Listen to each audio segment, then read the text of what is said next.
और बीजेपी के लोगों ने वॉकआउट किया, तो क्या रीजन रहा वॉकआउट करने का? वो तो उनकी तो आदत हो गई है वॉकआउट करने की। वैसे ये तो पता है कि अगर वो लोग सही मायनों में लोगों की नुमाइंदगी आके यहाँ करते, फिर वो गवर्नर साहब का जो एड्रेस था उस एड्रेस पे डिस्कस करते, उस एड्रेस पे बोलते, उस एड्रेस पे सारी चीज़ें जो भी हैं उनको सामने रख लेते। लेकिन उनको तो सिर्फ फ़ोटो शूट चाहिए, उनका काम ही वही है। लेकिन हमारे जो ऑनरेबल मेंबर्स हैं सारे, चाहे वो किस भी पॉलिटिकल पार्टी से ताल्लुक़ रखते हैं, बीजेपी को छोड़ के यहाँ अंदर जो बैठे थे, उन सब ने बेहतरीन तरीके से जो है गवर्नर साहब के एड्रेस के ऊपर जो डिस्कशन किया है, बहुत फ्रूटफुल डिस्कशन रहा है।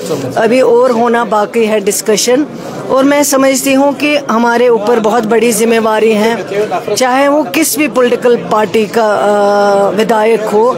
हम सबको लोगों ने बड़ी मुश्किल, बड़ी जद्दोजहद, बड़ी मुश्किलात का सामना करके हमें यहाँ पे पहुँचाया है।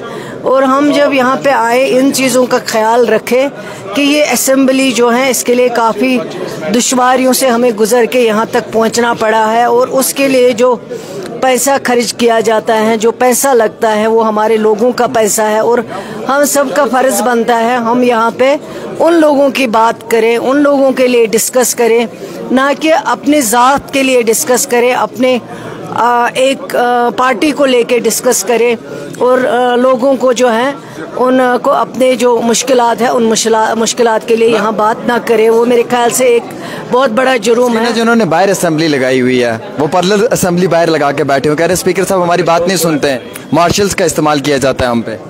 नहीं, आप जो हरकतें करोगे, अगर हम ये जो ऑनरेबल सर है उन्होंने पहले ही कहा है कि कोई भी मेंबर, चाहे वो उस साइड का हो चाहे वो इस साइड का हो, अगर वो रूल्स के अगेंस्ट जाएगा मैं उसके खिलाफ एक्शन करूंगा। तब भी मैं समझती हूँ कि उन्होंने चेयर ने बहुत सब्र किया है, बहुत तहम्मुल से काम लिया है, बहुत इनको समझाया है। वो भी बहुत उन्होंने जो हुल्लड़बाजी की है, टेबलों के ऊपर चढ़ना, कुर्सियों के ऊपर चढ़ना, कागज फाड़ना, टेबल तोड़ना, तो फिर इसके सिवा क्या चाह रहा था कि उनको बाहर निकालना। इस रेजोल्यूशन का कोई फायदा होगा? नहीं, देखिए, फ़ायदा या ना होना तो बात ही नहीं है। फ़ायदा होगा तभी हमने ये रेजोल्यूशन यहाँ पे पास किया है, और हमारी जो कमिटमेंट थी, जो हमने लोगों से वादा किया था, जो हमारे ऑनरेबल चीफ मिनिस्टर ने कहा था, अपने मैनिफेस्टो में कहा था कि हमारा पहला रेजोल्यूशन असेंबली में होगा, वो 19 में जो स्पेशल स्टेटस ख़त्म किया गया है उसके बारे में होगा। और हमने अपना वो वादा जो है ऑनरेबल चीफ मिनिस्टर साहब ने निभाया। आगे इसके आगे क्या करना होगा वो भी तय होगा, उसके लिए भी कोशिश की जाएगी। सर एक्सक्यूज मी सर, आप आए उस साइड से, उस साइड से हैं भाई। हाँ, कई सारे और भी यहाँ पे जो है वो एक्सक्लूसिव बातचीत करने के लिए पॉलिटिकल पार्टियों के लोग हैं जिनसे बातचीत हो रही है, और एक्सक्लूसिव इसी दौरान में हम बातचीत करने की कोशिश भी करेंगे। पकड़ लेना हाथ से, दोनों हाथ से पकड़ लेना। हमारे साथ एमएलए साहब हैं। सर, जो अंदर इस वक्त बातचीत हुई जिसमें कि वॉकआउट किया बीजेपी के नेताओं ने, और कुछ लोगों ने कहा कि उन्हें जो है वो वहाँ से मार्शल्स का इस्तेमाल करके धक्का मार के निकाला गया, तो क्या ये जो बीजेपी इल्ज़ाम लगा रही किस हद तक ये दुरुस्त है? देखिए, बीजेपी वाले जो है इन्हें काफ़ी शोर पिछले 3 दिन से काफ़ी शोर कर रहे हैं, खामखा लोगों को दिखा रहे हैं, जम्मू वालों को दिखा रहे हैं, लेकिन जम्मू के लोग भी इस रिलेशन से बहुत खुश है। तो ये खामखा ड्रामा कर रहे हैं। स्पीकर साहब ने बहुत ज़्यादा इनको टाइम दिया, समझाया, लेकिन ये ने जो अपने शूज़ लगा कर अपने टेबलों पे चढ़े, चेयरों पे चढ़े, बहुत शोर मचाया। तो उसके बाद फिर लास्ट में इनको बाहर निकाला है, लेकिन काफ़ी टाइम के बाद बहुत सब्र चेयर ने किया, स्पीकर साहब ने किया, लेकिन ये इन्हें बहुत ज़्यादा शोर पिछले 3 दिन से ने बहुत ही ज्यादा शोर मचा है। ये कह रहे हैं कि इस रेजोल्यूशन का कोई फायदा नहीं है, 370 को दफना दिया प्रधानमंत्री नरेंद्र मोदी ने, ये इनके अल्फाज, ये इनके शब्द हैं। क्या कहना चाहेंगे आप? क्या 370 वापस नहीं आ सकता? क्या दफना दिया गया है?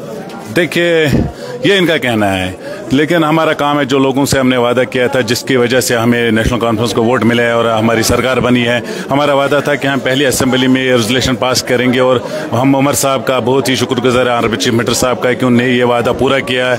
और कोशिश करनी है हमें, हम आगे भी जाएंगे, हम फिर दोबारा सुप्रीम कोर्ट में जाएंगे। ये देरे बोल रहे हैं कि सुप्रीम कोर्ट ने फैसला इसके खिलाफ दिया है, लेकिन इससे पहले भी सुप्रीम कोर्ट ने 2 बार हमारे हक में फैसला दिया था, लेकिन उन्होंने फिर भी सुप्रीम कोर्ट के उस फैसले के खिलाफ है, फिर उन्हें पार्लियामेंट में उठाया और वहां से हमारा 370 35 को हटाया गया। लेकिन हमने कल बड़ी गर्मा गर्मी हुई है, किक्स एंड पंच का भी इस्तेमाल हुआ है। असेंबली का जो वो एक हॉल था उसे रिंग बना दिया गया था, जैसे रैंडी ऑर्टन और ब्रिस्टा के बीच में लड़ाई हो रही है। What was the reason behind it कि इस असेंबली जो एक ऐसी जगह जहां पे सब लोग अपनी बात रखते हैं और वहां पे फाइटिंग हो रही है, WWE का वो एक रिंग बनाया हुआ है।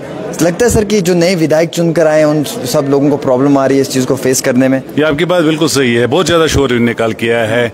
और हम मानते हैं, ये भी बोलते हैं, हम भी बोलते हैं कि असेंबली एक मंदिर है, हमें इसकी कदर करनी चाहिए। हमें यहाँ पर भेजा गया है, लोगों की बड़ी उम्मीदें हम पे है, क्योंकि उन्होंने हमें वोट दिया है। वो चाहते हैं कि हम यहाँ नौजवान के रोज़गार की बात करें, हम डेवलपमेंट की बात करें। और जो खासकर जो नौजवान है, 2019 के जो कोविड हुआ है, लोगों ने फॉर्म नहीं भरा है, उनकी जो एज है उसकी रिलेक्शन की बात करना चाहते थे हम, कि उनको मौका दिया जाए कि वो नौकरी के लिए फॉर्म भरे, उनकी एज में बढ़ोतरी हो जाए। लेकिन बदकिस्मती से यहाँ पर ये बीजेपी वालों ने एक शोर मचा के रखा है। वो खाली अपने आकाओं को खुश कर रहे हैं, बाकी उनको पता है हमने रेजोल्यूशन पास करनी हमने किया है, और जो भी हमने वादे किए हैं अपने लोगों के साथ। और सजाद लोन कह रहे हैं आधा अधूरा रेजोल्यूशन, हम इससे मुत्तफिक नहीं है, इत्तेफाक नहीं रखते हैं। We are not satisfied because the reason was behind it कि इसमें 370 and 35 was not mentioned in anywhere. That was the main reason. मैं बताऊंगा, शायद आपको पता है, हमने स्पेशल स्टेटस क्या था हमारे पास? 370 ही था ना, 35 ही था ना, जो हमने आज पास किया। वो कह रहे हैं कि 11 और रियासतों के पास ये स्पेशल स्टेटस है, जो जिस स्पेशल स्टेटस की आप लोग बात कर रहे हैं। हमने 2019 से पहले जो हमारा स्टेटस था, हमने वो मांगा है। जो हमारे 370 35 है वो हमने मांगा है वापस। और ये जो PDP वाले बात कर रहे हैं, लेकिन आपको भी पता है बीजेपी का एजेंडा था, वो अपने एजेंडे में लिख रहे थे जब भी हमें पावर मिलेगा हम जम्मू कश्मीर से 370 और 35 को हटाएंगे। लेकिन वो नहीं कर सकते थे, क्योंकि उनको यहाँ पे सपोर्ट नहीं मिलता था। PDP उनके साथ मिली, उनको यहाँ लाया, उनको यहाँ पे सरकार चलाने की उनके साथ मिले। और जो आज जो हमारे पास 370 35 नहीं है, जितनी जिम्मेवार इसकी बीजेपी है उससे कहीं ज्यादा जिम्मेवार इसकी PDP है, जिन्होंने से हाथ मिलाकर, क्योंकि जब हमने यहाँ पर इसी तरह ऑटोनॉमी की रेजोल्यूशन पास की थी, उसी वक्त यहाँ पर PDP नहीं थी, ये कांग्रेस की MLA थी महबूबा मुफ्ती, तब इसको यहाँ से दिल्ली बुलाया गया और वहां से PDP बनकर आई है। और ये उनके एजेंडे थे, उनके पार्टी के साथ मिले हुए थे, इन्होंने उनका एजेंडा यहाँ पे लोगों पे लागू किया। जो हमारे से हमारा स्टेटस छीना गया, उसकी जिम्मेवार जितनी बीजेपी उससे कहीं गुना ज्यादा PDP है। बहुत बहुत शुक्रिया। इस समय नमाज का वक्त है, तो हम ज्यादा इन लोगों को इंतजार नहीं करवाएंगे, लेकिन हम सिर्फ इतना कहना चाहेंगे कि अभी ये सारे नेता लोग जो हैं ये असेंबली से बाहर आए हैं, तो ये सब लोग अपनी अपनी बात को रखना चाहते हैं। हम इत्तेफाक रखते हैं कि किसी हद तक इनकी बात जो है वो सही भी रहेगी जम्मू कश्मीर के आवाम के लिए।